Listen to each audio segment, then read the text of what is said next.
Cet universitaire, docteur et enseignant en philosophie politique, parmi les cofondateurs de la Ligue communiste révolutionnaire, a par la suite joué un rôle important dans la structuration idéologique du Parti socialiste.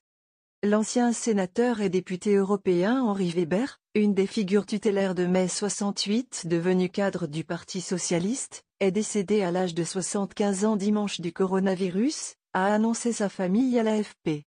Fils de juifs polonais né le 23 juin 1944 à Leninabad dans URSS, aujourd'hui Kodjo au Tadjikistan, Henri Weber s'est éteint en Avignon, des suites du Covid-19, entouré de sa femme, Fabienne Servan-Schreiber, et de leurs enfants, a déclaré sa famille dans un communiqué.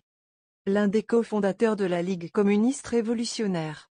Cet universitaire, docteur et enseignant en philosophie politique, est l'un des cofondateurs de la Ligue communiste révolutionnaire, LCR, en 1969, après avoir été membre des Jeunesses communistes et avoir créé, aux côtés d'Alain Krivine, les Jeunesses communistes révolutionnaires en 1965. Il émerge lors des manifestations de mai 1968 en devenant l'un des visages de la contestation mais aussi l'un de ses théoriciens.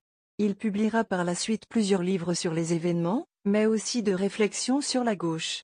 Le mouvement de 68 a été une grande poussée démocratique et libérale, au sens politique et culturel du terme, on s'en prend à toutes les discriminations, confiait-il à l'AFP 50 ans plus tard.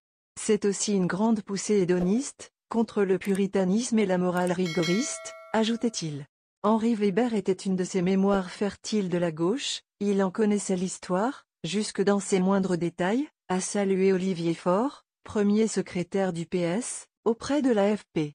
Mais il ne rêvait pas d'un âge d'or à retrouver, il était dans la recherche permanente de nouvelles solutions.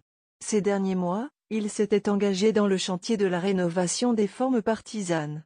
Il était inlassable. Passionné. Passionnant. Le Parti socialiste perd ce soir un esprit incisif qui a bien souvent éclairé notre route. Notre tristesse est immense, a-t-il poursuivi.